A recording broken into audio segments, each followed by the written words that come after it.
La línea ahora sí. Eduardo, buen día, ¿cómo estás?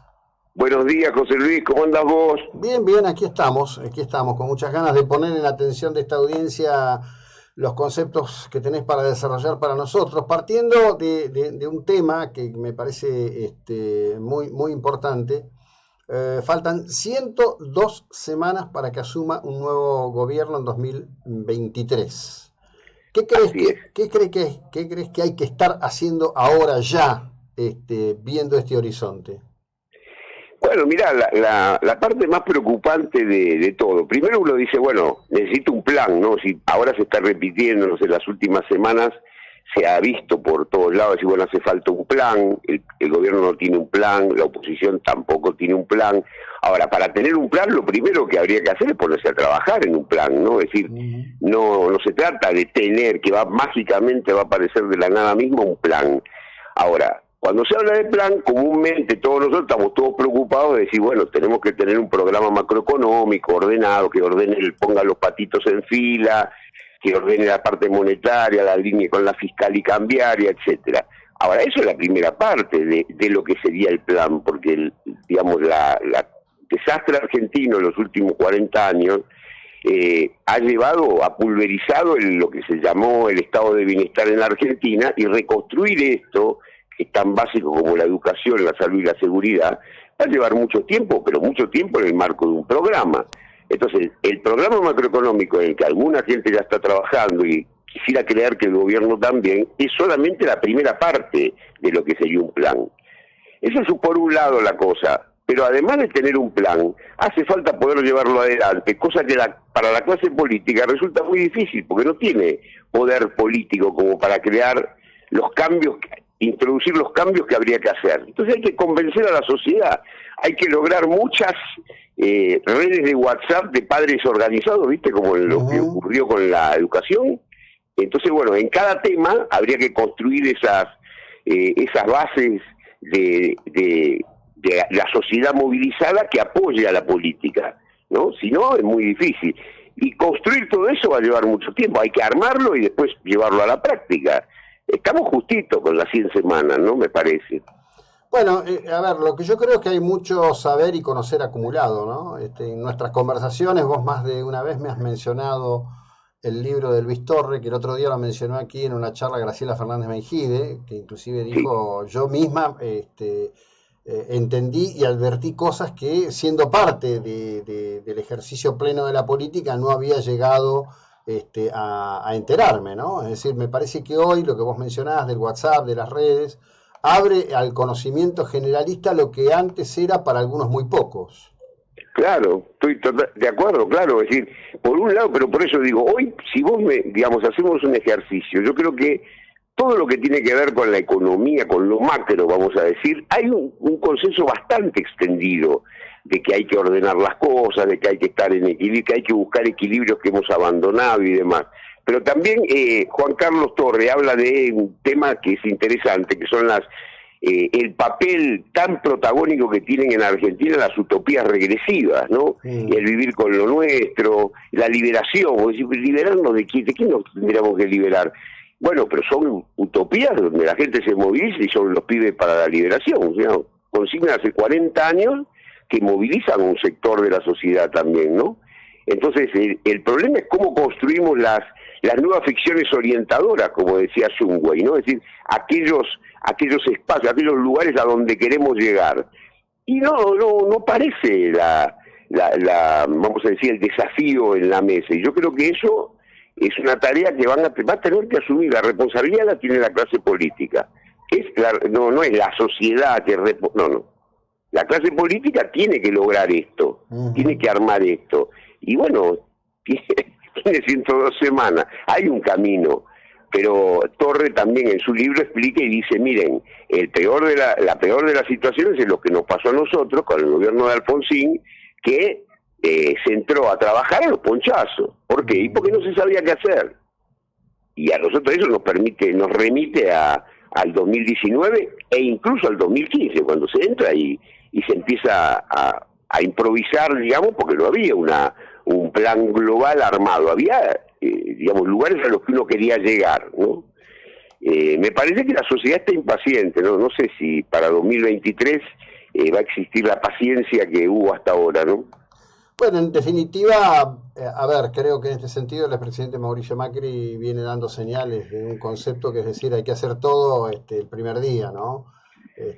Me parece que la suma de pensamiento de que no hay lugar o espacio para una idea de gradualismo, la idea, la gente pregunta y se contesta en las redes, dice, ¿por qué no hay violencia este diciembre? Y bueno, porque los que generaban violencia están en el poder, ¿no?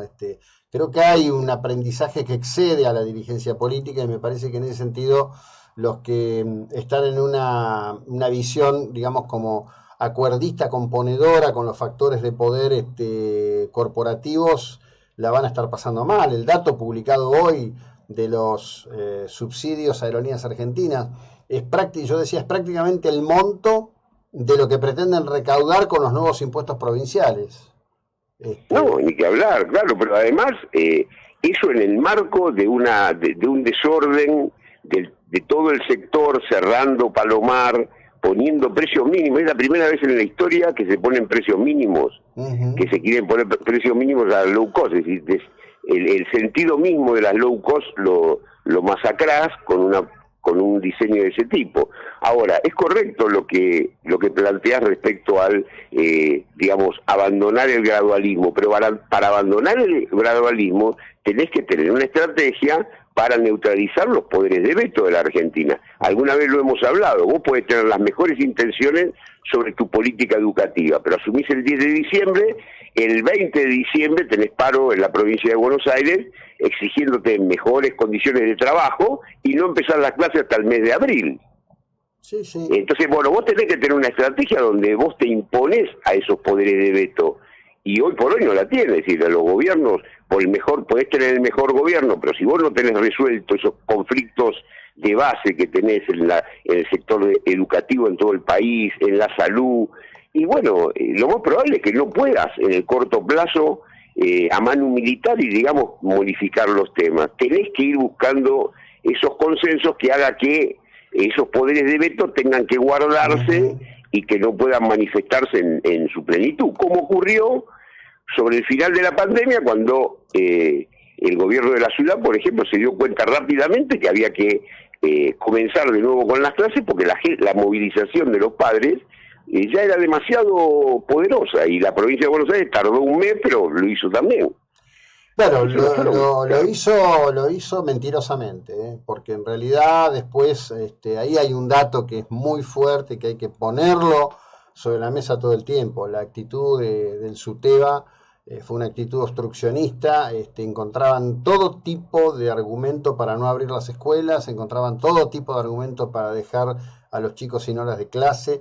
Es de una inmoralidad, es una atrocidad republicana, antirrepublicana lo que ha hecho el SUTEBA en la provincia de Buenos Aires, donde, bueno, ahora con el cambio, imponiéndolo a Sileone, quizás se pueda ordenar un poco, pero la verdad que ahí tenés otro factor enorme, ¿no? Enorme. No, es un foco enorme, pero digamos, en todos, no hemos empezado a ver en cada provincia, porque vos también podemos ordenar las provincias en términos de su calidad educativa y decir, bueno, a ver, las provincias que están peor, ¿qué está pasando? ¿Qué es lo que pasa? ¿Cómo lo vamos a revertir?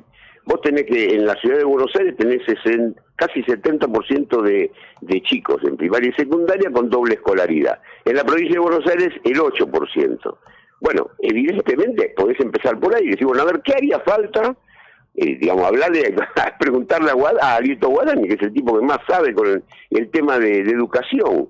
¿Qué hace falta? ¿Hace falta más plata? Tenemos pocos docentes. ¿Cuántos docentes hay? No sé.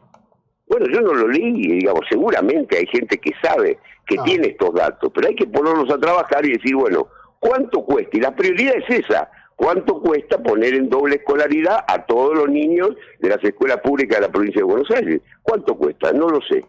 Ahora, estoy seguro que no es tanta plata, y que los $2 millones que Aerolínea pierde por día ayudaría enormemente a cubrir eso, ¿no? Sí, no tengo ninguna duda, pero a ver, estamos hablando de aerolíneas, estamos hablando de una cantidad de estructuras ociosas, improductivas que tiene el Estado. Yo practico en esto un juego, digo, ¿Alguien sabe qué es el ente binacional Salto Grande? Y todos me contestan Yacyretá. No, digo Salto Grande. Bueno, Salto Grande tiene un ente binacional. Tiene 30 vehículos oficiales, 90 choferes. Explícame para qué. No, claro. Una presa que se construyó en la década del 70, que funciona perfectamente y que no necesita un ente binacional para funcionar. Necesitará un gerente uruguayo y otro argentino y un equipo de mantenimiento. Y se terminó. No, ni que hablar. Y digamos, vos tenés el caso de Aerolíneas, hoy está en la tapa de los diarios, pero la semana pasada, hace unos 15 días más o menos, salió un trabajo muy interesante que analizaba todo el tema de las empresas, las concesiones o las empresas del Estado, y AISA tenía 3 veces el déficit de Aerolíneas, 3 veces más grande era el déficit de AISA que el de Aerolíneas. Y nadie abrió la boca por el tema AISA. No salió en ningún lado. Claro, no goza del impacto, bueno, pero todo es así, digamos. Bueno.